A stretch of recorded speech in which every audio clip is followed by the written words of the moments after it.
Hello everyone, আসসালামু আলাইকুম। সবাই কেমন আছেন? আশা করি সবাই ভালো আছেন। আজকে আমি আপনাদের সঙ্গে শেয়ার করব ফ্রেঞ্চ ফ্রাই।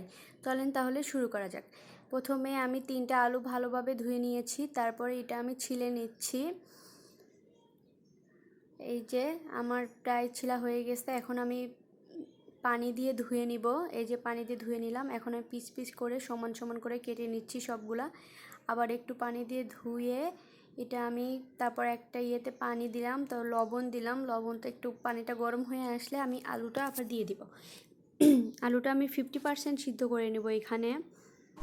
এই যে বলক চলে আসছে, আমি আর 1-2 মিনিট সিদ্ধ করে নিব। দেখেছেন? এই তো এখন আমি আবার একটু দেখে নিব আলুটা সিদ্ধ হয়েছে কিনা। এই যে দেখলাম, একদম কিন্তু সিদ্ধ করা যাবে না, হয়ে আসছে। এখন আমি চুলা অফ করে দিয়ে এখন আমি এটা ঢেলে নিব। এই তো ঢেলে নিচ্ছি। তারপরে এটা আমি ঝাঁকিয়ে ঝাঁকিয়ে পানিটা ঝরা দিয়ে নিব। তো কিছুক্ষণের জন্য পানি ঝরাইতে দিব এখানে। তারপরে আমি 2টা টিস্যুর সাহায্যে সুন্দরভাবে এটা মুছে নিচ্ছি।